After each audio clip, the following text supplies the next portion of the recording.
everybody, Ryan with Allen Steel. I'm finally outside working on the new shop build, hanging some plywood.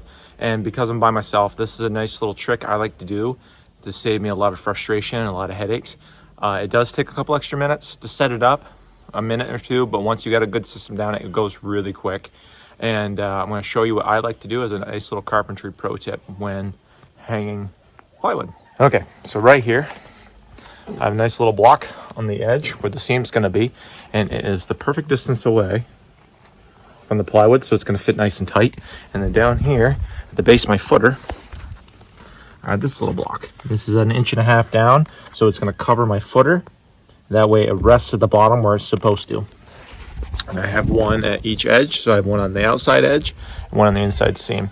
And this guy here will keep it from flopping around, but it's also not too tight to where I can't make small adjustments, and I can still slide up and down if I need to make minor adjustments. So stand back and I'll show you how I hang plywood. Always make sure you got your seam.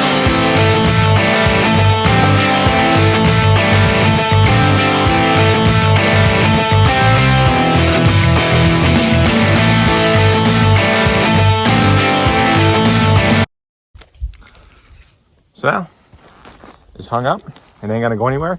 Now I can take my time and finish mounting it to the wall. Nothing to it. Take care, guys. Thanks.